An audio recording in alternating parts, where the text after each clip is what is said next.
हमारे शानी भट्ट का निकाह हुआ है जनाब, उसको हमने मुबारकबाद दी है जनाब। शानी भट्ट आपको हम बहुत मिस कर रहे हैं जनाब। और जनाब यहाँ पे जनाब हमारे मामू खादम भट्ट साहब या अल्लाह मदद मौजूद हैं। तो जनाब हमारे जो कारी साहब हैं, कारी जुबैर साहब माशाल्लाह, इन्हों दोस्त भी हैं हमारे शानी साहब की, इनका निकाह पड़ा है। इनको बहुत बहुत मुबारक हो जी आपको, हैं जी। और माशाल्लाह आगे रमज़ान आ रहा है। जुबैर साहब माशाल्लाह कारी है माशाल्लाह, बहुत ज़बरदस्त किरत करते हैं और जनाब मसल्ला भी पढ़ाते हैं। तो इनको हमने कुरान पाक गिफ्ट करना है। कुरान पाक एक ऐसी किताब है जो अल्लाह के यहाँ महफूज है और अल्लाह ने इसकी कसम दी है कि इसको कोई बदल नहीं सकता।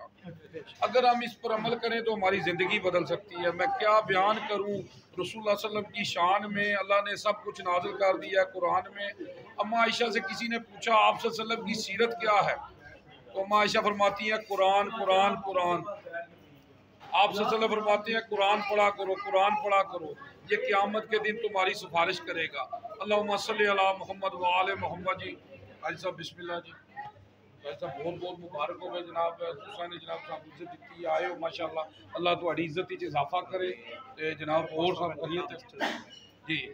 तो माशाल्लाह निकाह जो है नहीं मस्जिद में हुआ है माशाल्लाह। बाकी खाना जो है इधर फिलहाल होटल में है। और कारी साहब है, कुछ कारी साहब आपको पब्लिक मैसेज देना चाहते हैं? मैसेज तो ये है कि भट्ट साहब हमारी सियासी, समाजी, रूहानी प्यारी शख्सियत हैं, दोस्त हैं। इंतज़ार थी अरसे से उनकी शादी की, आकर माशाल्लाह उनकी शादी जो हो गई है, निकाह हो गया है। अल्लाह पाक उनको इत्तेफाक दे, परदेस में अल्लाह पाक उनके रिज़्क़ में उनकी हिफाजत फरमाए। भट्ट साहब को बहुत बहुत मुबारक हो। अल्लाह पाक जल्द वसाइल पैदा फरमाए उनकी, ताकि जल्दी रुखसती भी हो जाए, ताकि ये दोनों ख़ानदान आपस में मिल जाएँ।